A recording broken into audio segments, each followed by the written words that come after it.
Hola amigos, ¿qué tal? Buenos días.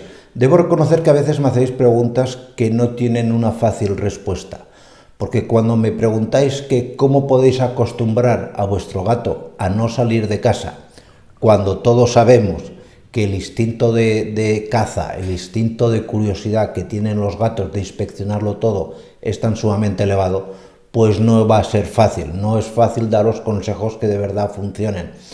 De cualquier manera, en este vídeo sí que os voy a dar una serie de pautas que como mínimo os van a ayudar, que si las hacéis correctamente no os puedo garantizar que el gato nunca se vaya de casa, eso sería una temeridad por mi parte, pero sí que vais a reducir en cierta manera ese ansia por querer salir tantas veces del domicilio. ¿De acuerdo? Pues no me enrollo más, ¿de qué os lo cuento?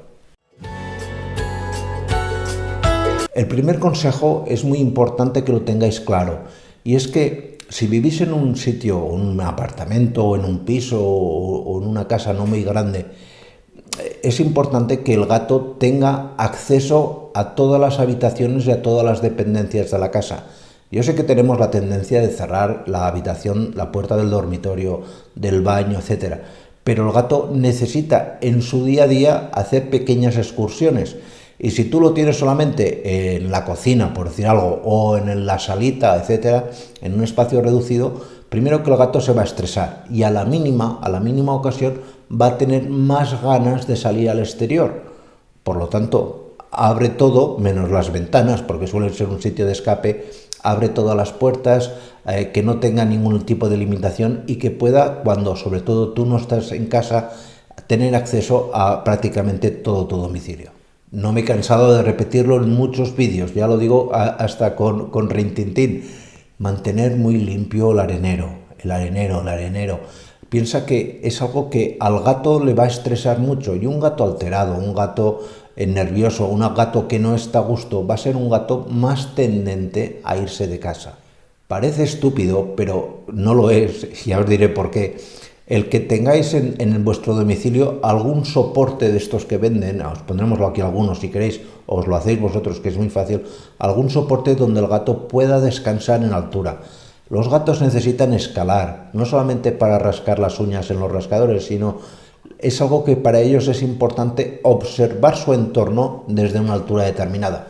Esto es algo que le recuerda mucho a su experiencia salvaje, a su experiencia natural. Y oye, pues hacerlo no cuesta nada. No cuesta nada y haréis que el gato esté mucho más a gusto en la pequeña superficie que a lo mejor tiene vuestro domicilio.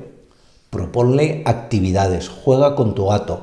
Por ejemplo, es muy interesante que le pongáis en la repisa de las ventanas pues algún comedero para pájaros con algo de comida para pájaros, algunas migas de pan, de manera que se acerquen pajarillos, que el gato pueda ver que se acercan pájaros, porque que no salga a cazarlos, porque esto, quieras que no, también no es positivo, pero que se sienta en contacto con la naturaleza, que vea que el mundo no solamente acaba en el apartamento, sino que hay animalicos fuera, que puede interaccionar con ellos, aunque no los pueda cazar.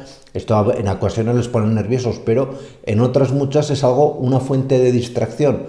De hecho, incluso en YouTube hay muchos vídeos donde simplemente te ponen veis imágenes de pájaros comiendo en un comedero para que el gato lo vea en casa en la televisión y se quede ahí distraído.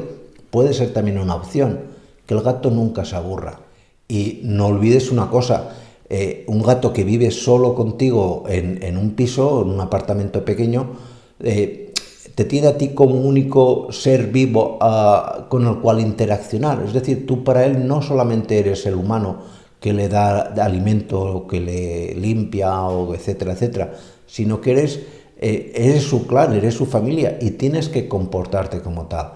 Pasa tiempo con él, acarícialo, peínalo, cepíllalo, que se sienta integrado más aún contigo. No, y por último, intenta no dejarlo mucho tiempo solo. Ya sé que todos trabajamos, que salimos de casa, etcétera, etcétera, pero un gato en un piso o en un apartamento de reducidas dimensiones va a ser un animal que va a extrañarte mucho más. Yo, por ejemplo, vivo en una casa grande con jardín y demás, y ahí los gatos pues juegan y demás, y no tienen tanta necesidad de verme ni a mi señora ni a mí. Es algo que es más lógico, están más distraídos. Pero un gato en un sitio más reducido pues pasar mucho rato solo no es bueno, ¿de acuerdo? Por cierto, y antes de despedirme, os dejo aquí unos vídeos del nuevo canal que empezamos el día 1 de noviembre, canal que utilizamos para recaudar también fondos para las actividades benéficas en las cuales participamos, actividades de soporte a varias asociaciones de rescatistas aquí en España. Si los veis, porque creo que son de vuestro interés o pueden ser de vuestro interés, nos estaríais haciendo también un gran favor, ¿de acuerdo? Pues nada más, muchísimas gracias y nos vemos en siguientes vídeos. Cuidaros mucho, chao.